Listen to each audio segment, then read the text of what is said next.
तद्धित में 6 प्रकरण का पाठ चल रहा है। उस रोज हम लोगों ने पढ़ा था जो कि यह जो शेषे में जो प्रत्यय है, शैखिक प्रत्यय जो है, इसके लिए यहाँ पर प्रारंभ किया गया है। राष्ट्रा, पारा, बाराद, घखो, ग्रामाद, यो, खयो, यह सब सूत्र सब प्रारंभ किया गया है, लेकिन इसमें कोई अर्थ कहा ही नहीं गया है। तो इसी स्थिति में अर्थ की प्रतीति कैसे होगी? जब अर्थ की प्रतीति नहीं होगी तो उसमें सामर्थ्य कैसे होगा? सामर्थ्य नहीं होगा तो फिर तद्धित प्रत्यय करेंगे कैसे? और दूसरी बात, जो यहाँ आगे में फिर इसी शैखिक प्रकरण में भी तत्र जाता है, तत्र भवः है, तस्येतम इत्यादि सूत्र है, तो उसमें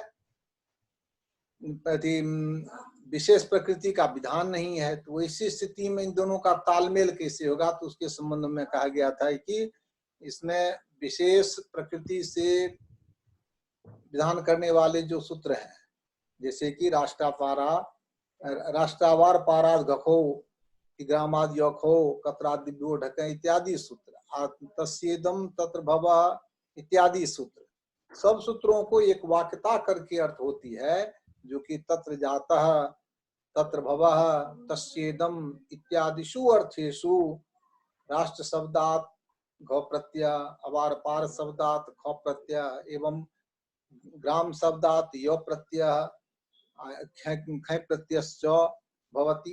इस प्रकार से जो है सो उसका एक वाक्यता करके जो है सो उसका अर्थ किया जाता है। यह सब बातें पढ़ाई हो गई थी, उससे आगे हम लोग पढ़ते हैं। उसके बाद सूत्र है इसी में, ग्रामाद यो खयो, ग्राम शब्द से यो प्रत्यय होता है और है प्रत्यय होता है। तो ग्रामे जातः, ग्रामे भवः, ग्रामस्य इदम, इन सभी अर्थों में क्या होगा? तो यो प्रत्यय होगा अथवा है प्रत्यय होगा। दोनों एक साथ नहीं होगा, पर्यायन होगा। जैसे हम लोग कहते हैं णुल त्रिचो, धातु से कर्ता णुल भी हो और त्रिच भी हो, उसमें क्या कहते हैं? उसमें पर्यायन होता है, णुल भी होता है और त्रिच प्रत्यय भी होता है। णुल प्रत्यय करने पर कारका बनता है, त्रिच प्रत्यय करने पर कर्ता बनता है। उसी प्रकार इस प्रकार से जो एक ही शब्द से अनेक प्रत्यय का विधान होता है, कर दिया गया है सूत्र में, उसमें क्या होता है? सभी प्रत्यय एक बार ही नहीं हो जाते हैं, बल्कि उसमें जो है सो पर्यायन मतलब बारी बारी से वो प्रत्यय होते हैं, बारी बारी से प्रत्यय होते हैं। इसीलिए यहाँ पर ग्राम शब्द से य प्रत्यय होगा, उसके बाद ख प्रत्यय भी होगा।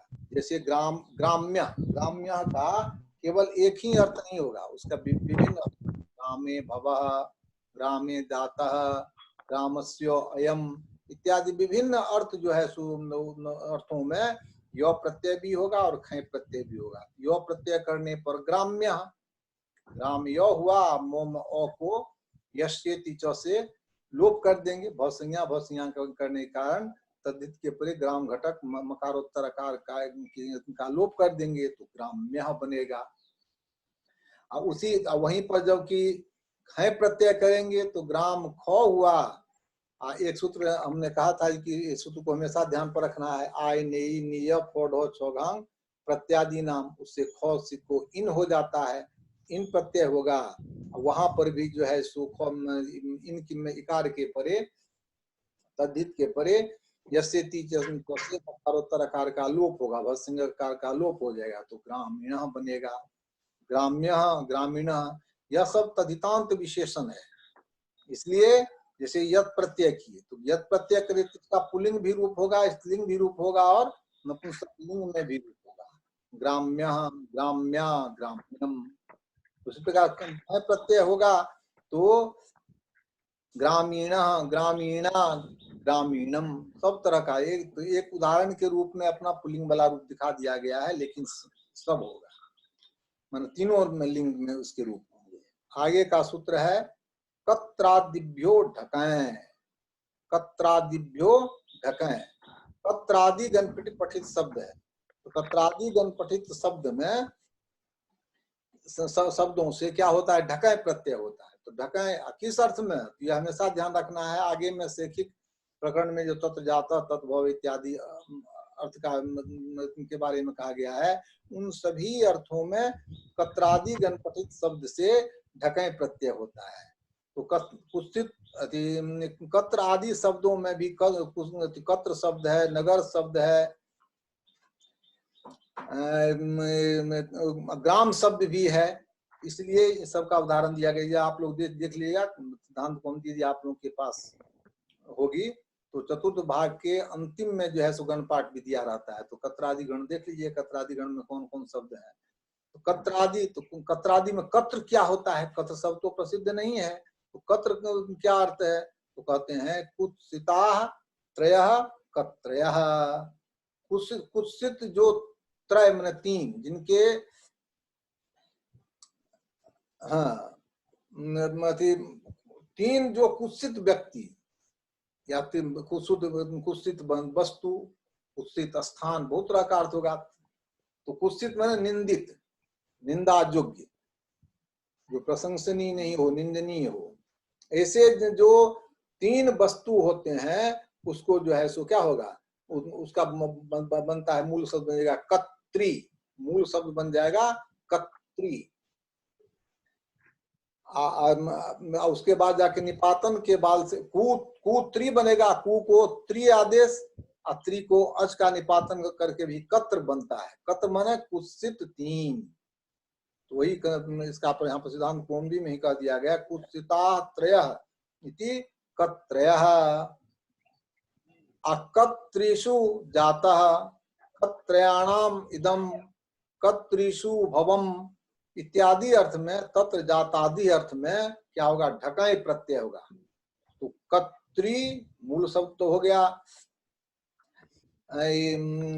कत्र कत्री नहीं कत्र, कत्र शब्द से ढकाई, ढकाई में यो को संज्ञा कर दीजिए, तो कत्र ढको होगा, और ढ को आय नेई निय चौघंग प्रत्यादि नाम से ये आदेश हो जाएगा क्या, कात्र, कात्र एयक, कात्र में अ को जैसे जैसे हम लोग कर देंगे, क्या हो जाएगा, कात्री कहा।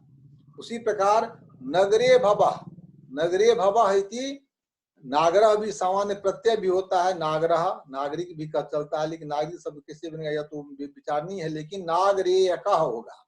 नगर शब्द से क्या बनेगा, नागरेयकः बनेगा। इस सूत्र के अनुसार कत्रादिभ्यो ढकें से ढकै प्रत्यय होगा, तो वहां पर नागरेयकः बनेगा। यहाँ पर ग्रामात की भी अनुवृत्ति होती है, ग्रामात यो खयो से ग्राम शब्द की भी अनुवृत्ति होती है, इसलिए यह भी प्रयोग होता है ग्रामेयकः।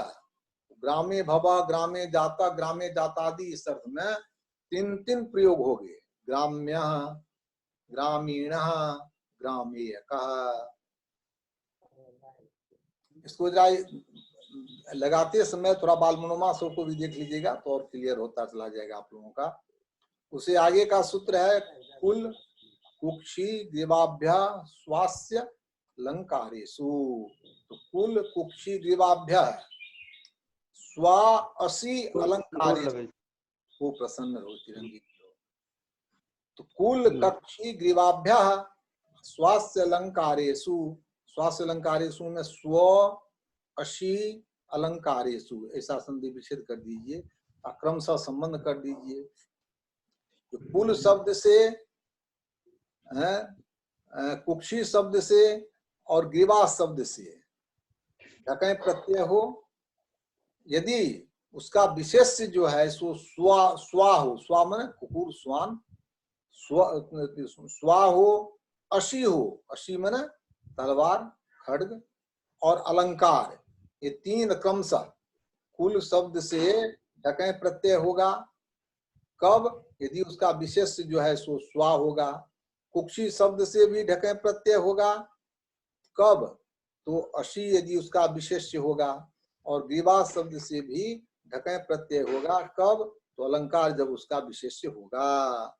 जैसे कि उदाहरण के रूप में दिया गया है कुले जातादि, जातादि मतलब कुले जातः, कुले भवः, कुलस्य अयम, इस बहुत विग्रह होगा।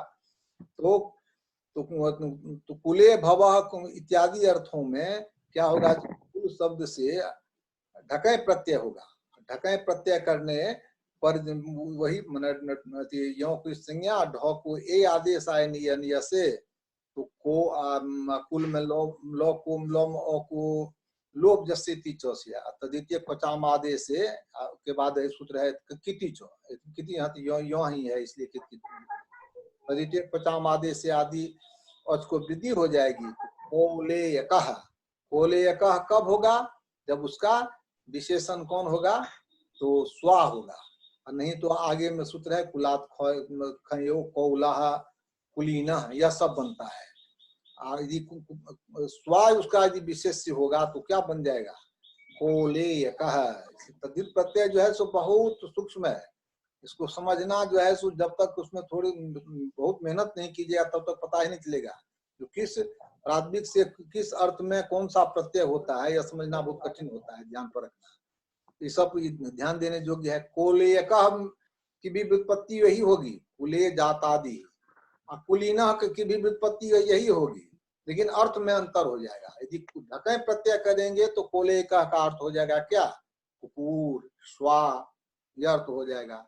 लेकिन कुलीन अर्थ होगा तो उसमें मनुष्य भी होगा, व्यवहार भी होगा, बहुत तरह का अर्थ हो सकता है उसका। तो स्वा से भिन्न अर्थ उसका होगा। स्वान स्वान अर्थ में फिर कौलह कुलीन यह सब प्रयोग नहीं होगा। जब स्वार्थ होगा तो यह सब जो है सो जब ये विशेष अर्थ में प्रत्यय का विधान कह दिया गया है, तो ऐसी स्थिति में इस अर्थ में फिर सामान्य प्रत्यय साधारण प्रत्यय जो होते हैं या उसके बाद आगे का जो विशेष प्रत्यय सब है वह प्रत्यय सब नहीं होगा। तो कोलेयकः स्वा कोलो अन्य, कौलो अन्य मन कुले भवः कुले जातादि थी कौलः, कौलः मन कुल में होने वाला। उसी प्रकार कोक्षेय को असि है, कुक्षो जातः या कुक्षो भवः इत्यादि अर्थ में क्या होगा, तो कोक्षेयकः असि, ऐसा खड्ग ऐसी तलवार जो अपने कुक्षी में रखा जाए।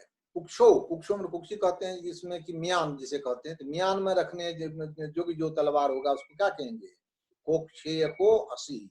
ऐसा तलवार जो मियान में समाये ही नहीं उसको क्या करेंगे कोक्षो अन्य, कारण प्रत्यय जो है जो उसको प्रत्यय कहते अण प्रत्यय होगा।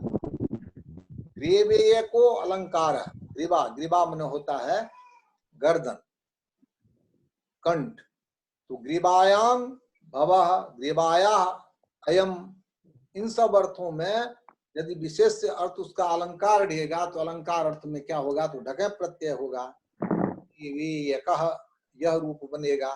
ग्रीवेयकः का अर्थ होगा यदि वह अलंकार अर्थ हो, अलंकार जिसका विशेष हो। ग्रीवा में मान लिए कि कोई कुछ अन्य यदि उसका विशेषण लगेगा, ग्रीवायां भवः व्रणः इति ग्रीवे, तो वहां बन जाएगा ग्रीवेय व्रण, अलंकार अर्थ नहीं है। तो इन तीन अर्थों में तो वही कहते हैं ग्रीवे को अलंकार, ग्रेवो ग्रेवो अन्य। तो कुल कुक्षी और ग्रीवा, कुल कुक्षी ग्रीवाभ्य स्वास्य अलंकारेषु, स्व मन स्वामन कुकुर, असी मन तलवार खड्ग और अलंकार, इन अर्थों में जो है सो ये शैखिक प्रत्यय होते हैं, ये ढकय प्रत्यय होता है। फिर आगे का सूत्र है नद्यादिभ्यो ढक। नद्यादिभ्यो ढक का अर्थ क्या होता है, तो नद्यादि गण है।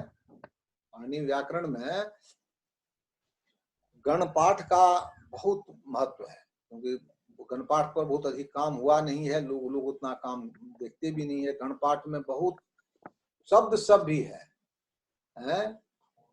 और उसको हम लोग भी नहीं उतना देख पाते हैं, कोई नहीं उतना समय नहीं रहता है, नहीं देख पाते हैं, लेकिन उसमें बहुत शब्द होते हैं जिन शब्दों की निष्पत्ति होती है, उसका प्रयोग भी होता है, लोगों को जानकारी नहीं होती है।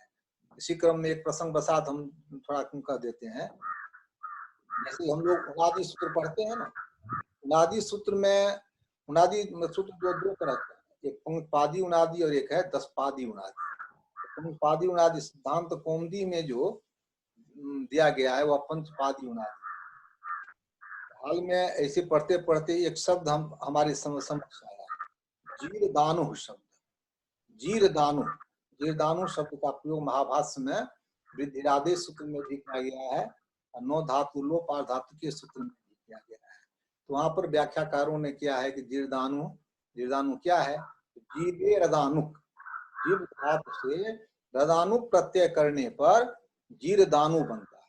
जीव रदानुक हुआ और रदानुक में को सिया रदानु हुआ और रो के परे लोपो ब्योरवली से वो का जो है सुलोप हो जाता है, तो जीरदानु बनता है। जीरदानु का अर्थ होता है औषधम, जीवती जिव्यते इति वा जीरदानु, इस तरह की व्युत्पत्ति की गई है। रदानुक शब्द प्रत्यय का विधान हुआ, हमने कुछ एक काम किया है जो प्रत्यय उसका एक संग्रह किया है, उसमें जब देखा कि भाई रदानुक शब्द जो है षष्ठाध्यायी में मिला नहीं, तो आज हो सकता है महाभाष्य का है, महाभाष्य के आधार पर ही होता होगा। लेकिन लेकिन अध्ययन करते करते मिला क्या है कि 10 पादी उणादि में यह सूत्र है। 10 पादी उणादि के प्रथम पाद के 160वां या 163वां सूत्र है जीवेरदानुक। जीवे माने इकार निर्देश है धातु का, जीव धातु से रदानुक प्रत्यय हो। जीवे रदानुक एक सूत्र ही है, जो सूत्र कहाँ पर है? 10 पादी उणादि में। पीछे से बहुत बात आवाज आ रही है। हाँ, जिसको बंद पीछे से। हाँ विनय जी, आपकी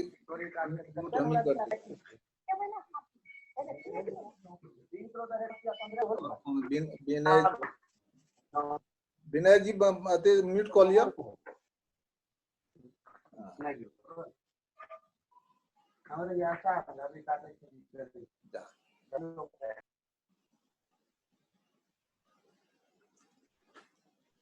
तो जीवे रदानुक सूत्र जो है उणादि का, वो किसमें है? 10 पादी के उणादि में है। हम लोगों के जो अध्ययन अध्यापन में है तो कौन है? अभी पंचपादी उणादि है, तो हम लोग उससे वंचित तो रह जाते हैं। इसलिए जब व्याकरण को जब पढ़ने लिखे लगेगा तो सबको देखना पड़ता है। 10 पादी उणादि का भी महत्व है। महाभाष्य में तो दिया है जीरदानु शब्द का प्रयोग। जीरदानु जब यदि 10 पादी उणादि नहीं रहेगा तो ऐसी स्थिति में जीरदानु शब्द में कैसे प्रत्यय हुआ नहीं हुआ पता ही नहीं चलेगा। इसलिए व्याकरण में जो जितना भी इसका अंग है, धातु पाठ की, गण पाठ की, उणादि पाठ, इस सब का बहुत महत्व है। तो नद्यादि ढक जो है वह भी उसको गण में देखना पड़ेगा, कौन कौन गण है, उसका गण में कौन कौन शब्द होते हैं। एक बार शौक से भी देखना चाहिए, कम से कम एक बार पारायण भी कर लिए तो संस्कार रहेगा जो कि गण पाठ में फलना गण में ऐसा ऐसा शब्द है। बहुत नया नया शब्द सब मिलेगा जो कभी तक हम लोग सुने भी नहीं है, वो ऐसे शब्दों का भी दर्शन उसमें हो जाता है। तो नद्यादिव्यो ढक, वही तत् जातादि अर्थ में नद्यादि गणपति शब्दों से क्या बनता है? अति क्या होता है? ढक प्रत्यय होता है।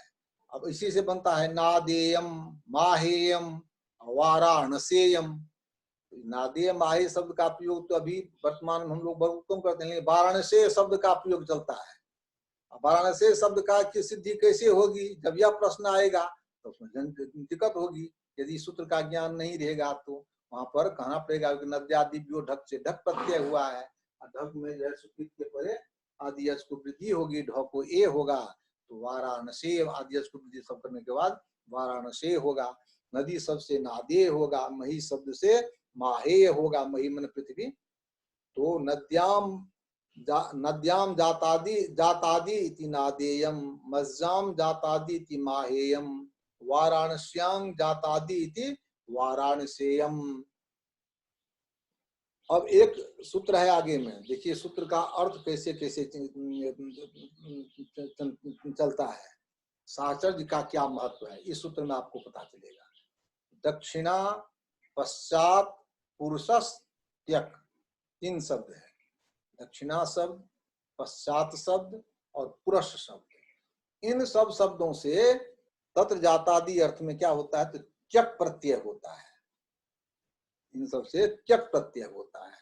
तो यहाँ पर कहते हैं सिद्धांत कौमुदीकार ने ही स्पष्ट कर दिया है, दक्षिणा, दक्षिणा शब्द जो है दक्षिण दिशा है, दक्षिण शब्द के तो अनेक अर्थ होते हैं, लेकिन स्त्रीलिंग जो दक्षिणा शब्द है वह तो दिशा अर्थ में है। स्त्रीलिंग जो दक्षिणा शब्द है, एक दक्षिणा शब्द जो है हम लोग जो पूजा पाठ करते हैं उसमें भी दक्षिणा होता है। दक्षिण शब्द के तो बहुत अर्थ होते हैं। तो यहाँ पर दक्षिणा शब्द जो है, दक्षिणा शब्द से किसका ग्रहण किया जाएगा, दक्षिणा शब्द जो से किसका ग्रहण होगा, तो इसके बारे में कहते हैं क्या, जो कि यहाँ पर 3 शब्द हैं, दक्षिणा, पश्चात, पुरस, 3 शब्द हैं। 3 शब्दों में 2 शब्द जो हैं पश्चात और पुरस शब्द, ये स्पष्ट है जो कि अव्यय है। इसके कारण से यहाँ पर भी दक्षिणा शब्द से वो यज्ञ वाली दक्षिणा का ग्रहण नहीं करेंगे, दक्षिणा दिशा अर्थ वाला भी नहीं करेंगे, बल्कि दक्षिणा शब्द से, दक्षिण शब्द से आज प्रत्यय करके दक्षिणा जो बनता है विभक्ति प्रकरण में, तस्सी वाले प्रकरण में, उससे बनने वाला जो शब्द है जिसको कि हम लोग बाद में तदितस्या सर्वभक्ति से अव्यय संज्ञा कर देते हैं, उस दक्षिणा शब्द का ग्रहण होगा। दक्षिणा आही है ना, दक्षिणादाच, दक्षिण शब्द से आच प्रत्यय होता है। और आही चौ दूरे, दूर अर्थ में आही प्रत्यय होता है, दक्षिणाही बनता है। निकट में यदि कोई दक्षिण, निकट दक्षिण अर्थ में दक्षिणा शब्द होता है, दूर दक्षिण अर्थ में दक्षिणाही शब्द का प्रयोग होता है। तो दक्षिणा शब्द जो है सो आच प्रत्यांत है, आच प्रत्यांत को तदितस्या सर्वभक्ति से अव्यय संज्ञा हो जाती है। तो वह आच प्रत्यांत जो दक्षिणा शब्द है उसी का ग्रहण होता है। दक्षिणा माने दिशावाचक जो दक्षिण शब्द है, वही भीतर में तो दिशावाचक तो ही आता है, लेकिन उसका विशेष अर्थ हो जाता है निकट दक्षिण। दक्षिणाही का भी तो दक्षिण दिशा अर्थ होता ही है, लेकिन दूर दक्षिण इस तरह के अर्थ होता है। तो यहाँ निकट दक्षिण अर्थ वाला जो दक्षिण शब्द अर्थ है, उस अर्थ में दक्षिणा शब्द का प्रयोग अव्यय है, अव्यय संज्ञक है।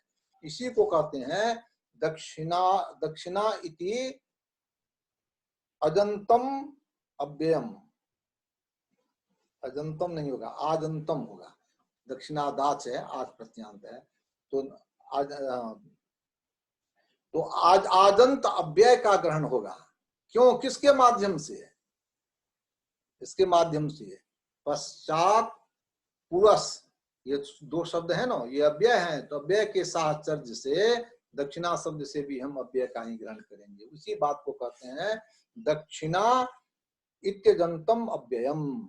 यह बात बहुत जगह साहचर्य से सूत्र का अर्थ जो है सो बहुत होता है। कौमुदी, सिद्धांत कौमुदी सब में साहचर्य से या कहीं कहीं पर उसका अर्थ जो है सो उसका अपना मुख्य अर्थ नहीं होता, उसका कुछ विशेष अर्थ होता है। जब ऋजंत प्रकरण पढ़िएगा तो आप लोग देखिएगा क्या, जो कि भीष्मयोर हेतु भय, भी और स्मिंग धातु से हेतु भय अर्थ में, हेतु से जी भय रहने पर आत्मनेपद होता है निज प्रत्यय करने पर। ऐसा है वहां पर है क्या कि भीष्मयोर हेतु भय, तो है तो वहां पर 2 धातु, भी धातु और अस्मिंग धातु। तो भी से न डर होगा, भी में न डर का प्रयोग होगा। फिर वहां अस्मिंग में तो क्या होगा, अस्मिंग धस नहीं, उससे तो प्रसन्नता होती है, हंसी आती है, तो उसमें भय हेतु कैसे लगेगा। तो कहते हैं क्या, जो कि भय हेतु सिद्धांत कौमुदी में दे दिया गया है, भय हेतु इति धात्वत्वोपलक्षणम, और धात्वर्थ का लक्षण है। अर्थात मतलब क्या, वहां पर केवल भय का, भय यदि हेतु के रूप में रहे तभी आत्मनेपद हो, सो नहीं हो, वो क्रमशः होगा अर्थ, जो कि भी धातु से आत्मनेपद ऋण्यंत में तब होगा जो कि भय, यदि है के हेतु के भय के कारण जो है, हेतु के कारण यदि भय होता हो, हेतु भय। लेकिन अस्मिन धातु का प्रयोग होगा तो वहां भी होगा क्या, वह हेतु जो है हेतु भय, हेतु जो है का कारण को हेतु जो है वह अस्मिन के रूप में, अस्मय के रूप में, दसन के रूप में है। तो भीष्म और हेतु भय, हेतु भय मैंने हेतु के कारण भय होता हो या हेतु के कारण अस्मय होता हो, एक दसन होता है हो, तब आत्मनेपद होता है। तो वहां पर अस्मय का प्रयोग नहीं है, लेकिन व्याख्यान के द्वारा यह अर्थ होता है जी कि भीष्म और हेतु भय में जो हेतु भय शब्द है वह धात्वर्थ का उपलक्षण है। तो धात्वर्थ का संबंध भी के साथ हो ही नहीं सकता है, इसलिए अस्मिन के साथ जिस अर्थ का संबंध होगा वह अर्थ वहां पर उपस्थित होगा। तो यहाँ पर भी दक्षिणा शब्द का कहने का मतलब क्या होता है, जो कि साहचर्य के कारण, कहीं पर औचित्य के कारण धातु का अर्थ, सूत्र का अर्थ जो है सो लगाना पड़ता है। तो यहीं पर कहा गया है कि दक्षिणा पश्चात पुरुष में दक्षिणा शब्द से किसका ग्रहण किया जाएगा, दक्षिणा शब्द से आदंत अव्यय का ग्रहण किया जाएगा। जैसे कि दाक्षिणात्य अदूरे दक्षिणस्य अदूरे दक्षिणस्यां भवम इति दाक्षिणात्य, अति दूरे, दूरे अदूर नहीं, अदूरे है कि देख लेना पड़ेगा कि हम समझते हैं जो कि वहां पर दक्षिणा शब्द जो है सो आज प्रत्यांत है, तो दूर समीप अर्थ नहीं कहा गया, सीधे अर्थ कहा गया है। तो दक्षिणस्यांग भवम इति भव इति दाक्षिणात्य, यहाँ पर दक्षिणा शब्द आज प्रत्यांत है, उससे त्यक प्रत्यय करते हैं, आदि यश को वृद्धि करते हैं, तो दाक्षिणात्य बनता है। जैसे कात्यायन के बारे में कहते हैं कि वे प्रियतदिता दाक्षिणात्य शब्द का प्रयोग होता है ना, उसी प्रकार पाश्चात्य, पश्चात शब्द वह भी जो है सो पश्चात भव इति पाश्चात्य है। पौरस्त्य है, जे पूरा भव इति पौरस्त्य, पाश्चात्य का यदि विपरीतार्थक शब्द कोई होगा तो कौन होगा, पौरस्त्य शब्द होगा। वहां पर कहीं कहीं पर पौरवात्य शब्द का भी प्रयोग कर देते हैं लोग, वह गलत है, पौरस्त्य शब्द होगा। एक आगे में और सूत्र है कापिस्या अस्फक, कापिस्या अस्फक माने कापीसी शब्द से अस्फक प्रत्यय हो तत्र जातादि अर्थ में, तत्र जाता तत्र भव तस्येदम इत्यादि अर्थ में। जैसे तो उसी का कहते हैं कापीसी क्या होता है, तो उसकी बाल मुनवा में दिया गया है कापीसी नामो देश विशेष, कापीसी जो है तो देश विशेष का नाम था।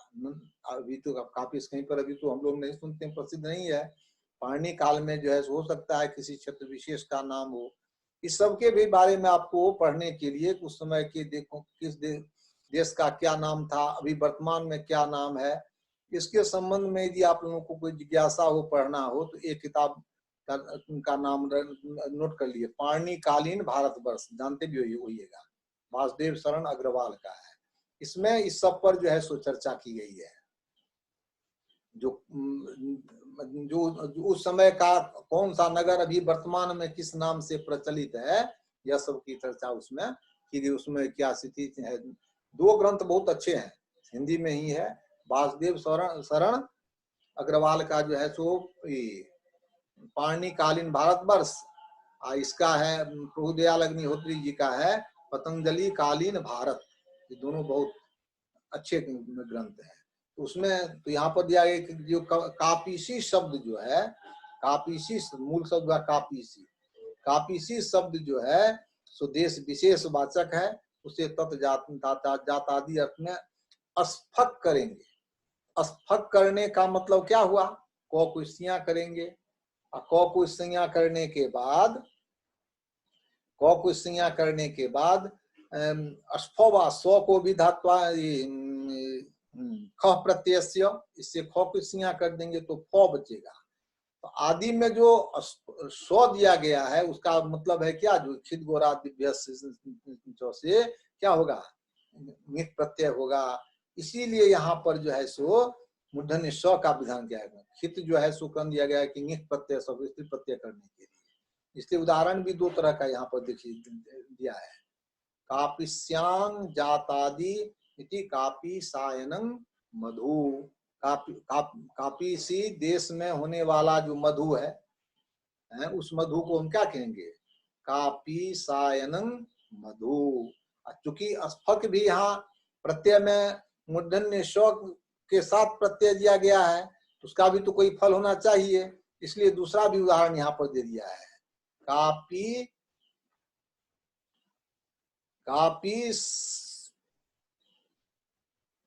कापी सायनी द्रक्षा। कापी यहाँ पर दिया है, कापी सायनी दिया गया है, लेकिन कापी सायनी नहीं होना चाहिए।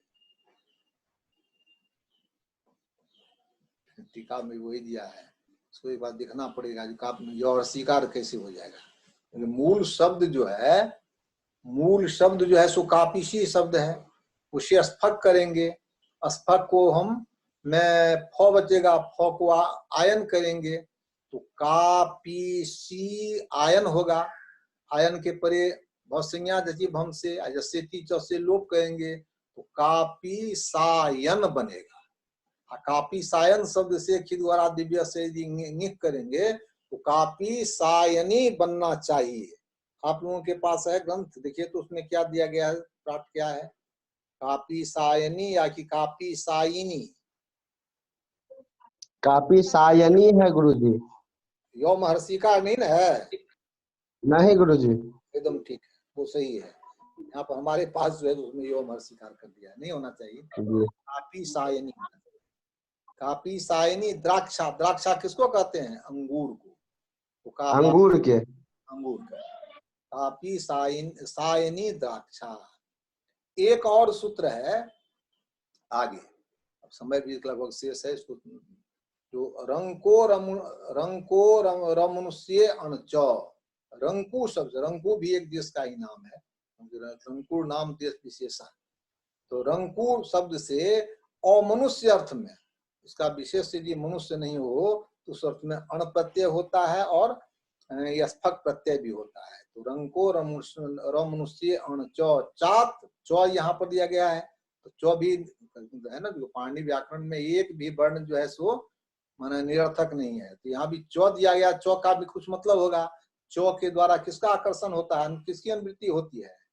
तो पूर्व सूत्र से कापिस्या स्फक से स्फक की अनुवृत्ति होती है, इसलिए कहते हैं चात स्फक। रांकवो गो, रंको भवः इति रांकवो गो। गो मन बलिवर्दा, गो का दोनों अर्थ में उपयोग होता है, बलिवर्द अर्थ में भी और धेनु अर्थ में, गाय अर्थ में भी। यहाँ पर पुल्लिंग के रूप में उपयोग है। रांकवो गो। रंकु शब्द से यहाँ पर जब हम अण प्रत्यय करेंगे तो अण प्रत्यय करने के कारण रंकु अ होगा। आदि को वृद्धि करेंगे, रांकु अ। एक आप लोगों ने सूत्र पढ़ा था जो और गुणा, अर्थात जो तद्धित के परे वर्णांत जो शब्द है उनको प्रादिक है, उसको क्या अंग होता है? उसको गुण होता है। तो रंकु वर्णांत है, रंकु जो है वो वर्णांत है, इसलिए उसको जैसे गुण होगा तो रांको अ होगा, अब आदेश करके रांकवः, रांकवः, रांकवः गो।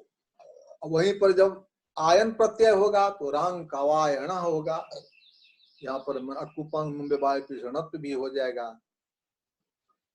अमनुष्य अर्थ में क्या होगा? तो रांग वको मनुष्य, रांग बको मनुष्य है ना। तो रंकु शब्द है, उससे क्या होगा? तो आगे में सूत्र पढ़िएगा, मनुष्य तस्थयोश्च। इस सूत्र से क्या हो जाता है? वहां पर बुई प्रत्यय होता है। बुई प्रत्यय करने के कारण क्या होगा? बुई को अक हो जाएगा, तो रंकु अक आदि को वृद्धि और गुण से गुण, तो रांक वकः मनुष्य हो जाएगा।